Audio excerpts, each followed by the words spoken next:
Apa itu pemanasan global?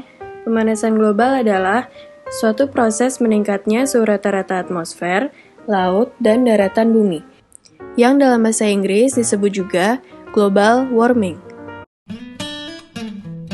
Apa penyebab pemanasan global? 1. Penebangan hutan. Penebangan pohon berlebihan untuk alasan apapun akan berdampak merugikan pada keseimbangan lingkungan. Tahukah kamu bahwa meja, kertas, dan peralatan-peralatan yang terbuat dari kayu lainnya berasal dari pohon?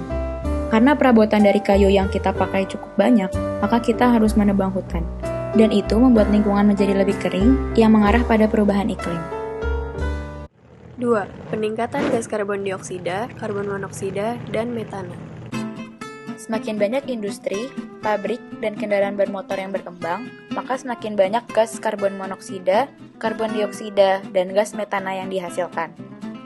Yang dimana, gas tersebut dapat menangkap cahaya panas sehingga panas tersebut tidak dapat disalurkan lagi keluar angkasa dan menyebabkan pemanasan global. 3. Efek rumah kaca. Energi yang diserap dipantulkan kembali dalam bentuk radiasi inframerah oleh awan dan permukaan bumi. Namun, sebagian besar inframerah tertahan oleh awan, gas karbon dioksida, dan gas lainnya untuk dikembalikan ke permukaan bumi. Akibatnya, suhu bumi meningkat dan es di kutub mencair. 4. Efek klorofluorokarbon.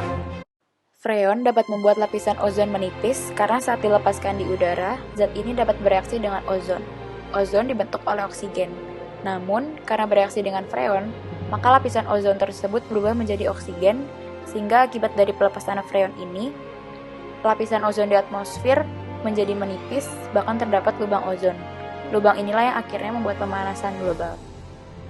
Maka dari itu, freon dapat mempengaruhi pemanasan global, karena zat ini dilepas di udara dan akan merubah lapisan ozon, bahkan menipiskan lapisan ozon.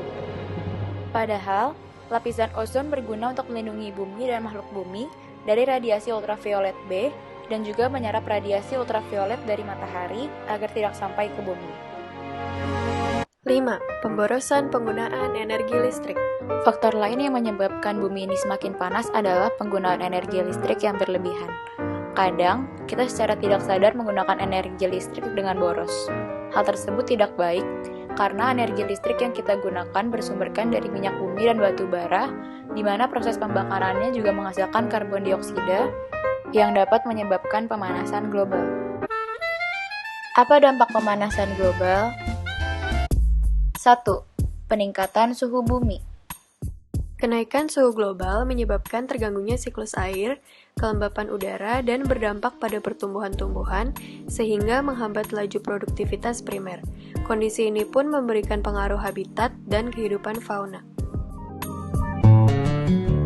2. Peningkatan permukaan air laut.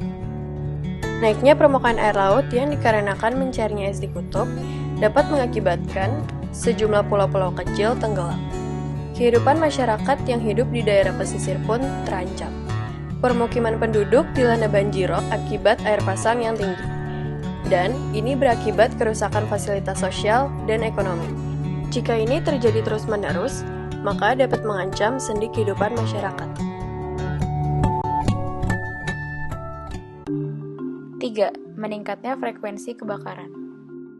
Karena suhu bumi semakin meningkat, terjadi kekeringan di mana-mana. Dan kencangnya tiupan angin dapat menyebabkan ranting yang kering bergesekan satu dengan yang lain, sehingga menimbulkan percikan api dan terjadilah kebakaran hutan. 4. Pengaruh terhadap kesehatan manusia. Kebakaran hutan dan lahan gambut menyebabkan polusi udara dan berdampak langsung bagi masyarakat, baik yang tinggal berdekatan dengan hutan ataupun yang tinggal puluhan kilometer. Hal tersebut dapat menyebabkan penyakit pernapasan manusia. Penyakit lain yang ditimbulkan oleh pemanasan global adalah stres, gangguan radiovaskuler, hingga stroke.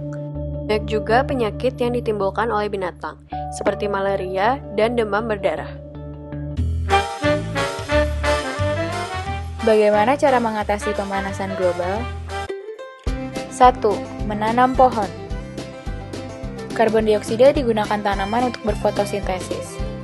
Maka, penanaman pohon dalam jumlah banyak akan menjadi solusi untuk mengurangi jumlah karbon dioksida di atmosfer.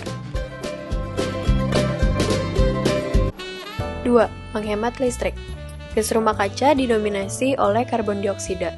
Sebagian besar karbon dioksida dihasilkan dari pembangkit listrik yang berbahan bakar fosil. Dengan demikian, jika kita berhemat listrik, maka secara tidak langsung kita mengurangi kadar karbon dioksida di atmosfer. 3. Mengurangi penggunaan mobil. Penggunaan mobil pribadi menjadi penyumbang karbon dioksida terbesar bila tidak ada pengaturan penggunaan mobil pribadi dengan baik. Penggunaan transportasi umum dapat mengurangi emisi karbon dioksida di udara karena dapat mengangkut penumpang dalam jumlah yang banyak. 4. Menggunakan energi alternatif.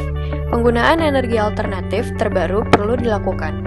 Pembangkit listrik berbahan bakar fosil yang diusahakan diganti dengan energi bersih, seperti sinar matahari, angin, air, biomasa, dan panas bumi.